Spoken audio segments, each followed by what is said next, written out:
Nous vous réunissons en cet après-midi ici à Béni pour vous dire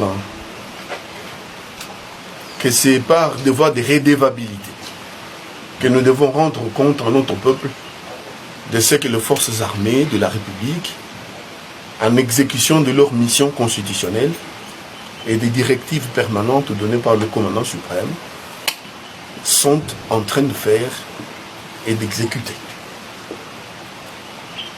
À ma droite, vous avez le général-major Daniel Kachalet, qui est le sous-chef d'état-major à l'état-major général, chargé des opérations. Donc tout ce qui se passe ici, c'est lui.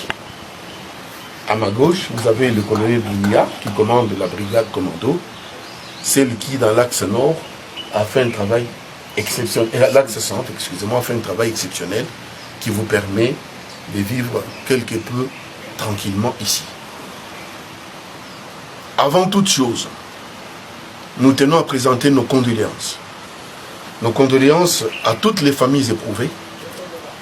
Condoléances à la population de Béni, à la population de Butembo et à la population de Lubero. Mais également nos condoléances à la population de l'ensemble du Nord Kivu et au peuple congolais.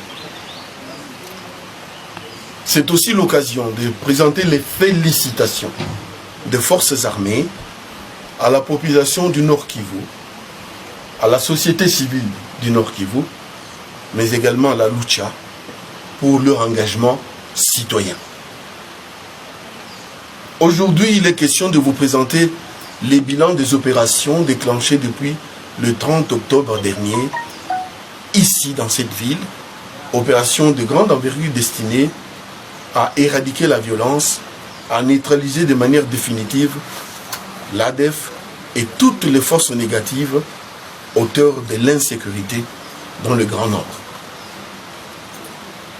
Vous ne le saviez pas, je dévoile pour vous ici que la première toute petite opération dans les grandes opérations d'envergure avait pour nom délivrance des Mayangos.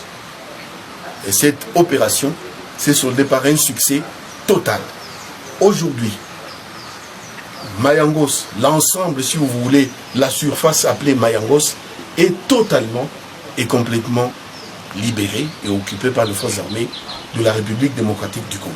Et donc, les 28 000 familles qui se livraient aux travaux des champs dans Mayangos peuvent facilement reprendre leurs activités à Mayangos. Néanmoins, ces 28 000 familles vont attendre les nettoyages afin que nous leur apportions la sécurité nécessaire pour la reprise des activités champêtres.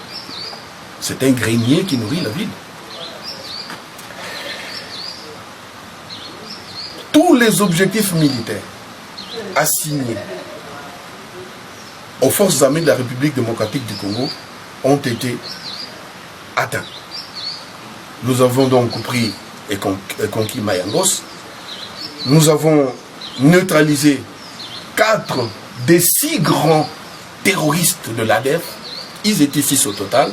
4 de ces 6 ont été neutralisés. Les derniers, il n'y a pas 3 jours.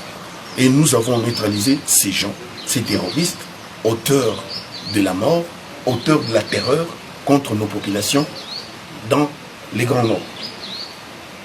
Nous avons neutralisé 80 ADF et collaborateurs qui ont été arrêtés et qui se trouvent en ce moment entre nos mains pour exploitation et des révélations, on en a reçu. Nous avons neutralisé et conquis Tchotchota, centre d'entraînement. Là où on a trouvé le centre d'entraînement, un dispensaire, un lieu où s'effectuait la pendaison des Congolais victimes qui avaient été arrêtés. Nous y avons trouvé des panneaux solaires, preuve que l'activité qui s'y développait était une activité intense, suffisamment planifiée.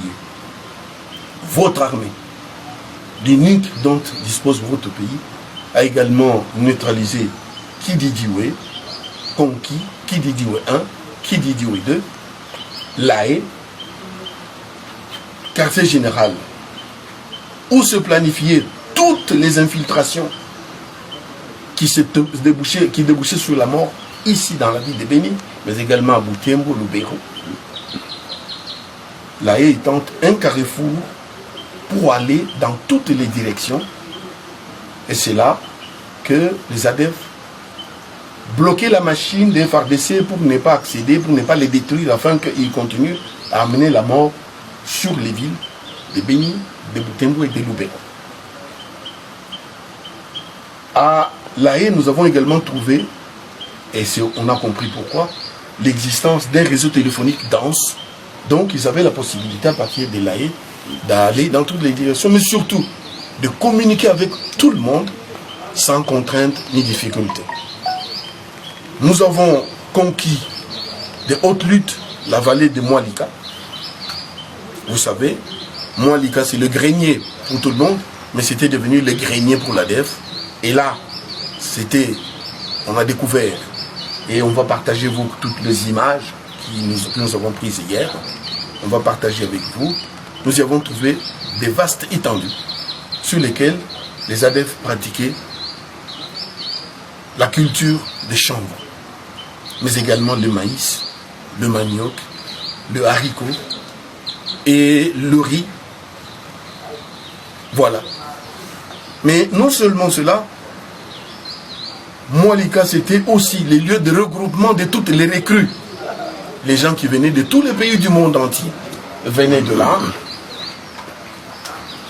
Voici ce que nous avons trouvé à Moalika. Ça, c'est le Coran que nous avons ramassé après avoir mis en déroute la bande des criminels qui étaient à Moalika. Et dedans, qu'est-ce que nous découvrons? L'argent venu de la Tanzanie. La preuve qu'il y avait des Tanzaniens et qu'il y a des Tanzaniens, donc des nations étrangères parmi les ADF. Également l'argent venu de Burundi.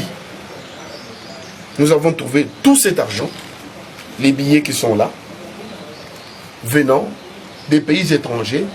Preuve que c'est l'argent utilisé par ces gens, non seulement sur place, dans le milieu où ils étaient en train de planifier la mort, mais surtout dans leur pays d'origine, là d'où ils venaient évidemment avec de l'argent. Et c'était surtout aussi un centre de radicalisation, d'endoctrinement et de radicalisation de la jeunesse, mais de toutes les autres recrues, jeunes, vieux, femmes, enfants, qu'ils prenaient pour rentabiliser leur terreur. Vous allez vous demander quels sont les facteurs de succès qui nous ont amenés à conquérir tous ces objectifs de manière à sécuriser davantage notre population, sécuriser les grandes agglomérations et produire de la paix, neutraliser de manière définitive tous ces voyous, tous ces criminels, tous ces terroristes. Le premier critère de ce qui sert, c'est la collaboration de la population. À ce titre, je tiens une fois de plus à dire à notre population, félicitations parce qu'elle a été avec nous, félicitations et remerciements parce qu'elle a décidé d'être derrière son armée, elle a décidé de soutenir le commandant suprême chef de l'État qui a lancé un appel, qui a dit tous ensemble, allons de l'avant pour que la paix devienne un facteur de développement. Et donc, félicitations à notre population, celle de Béni, celle de Butembo, celle de Lubero. C'est cette population. Aucune armée au monde ne peut gagner si elle a le soutien, l'appui de sa population.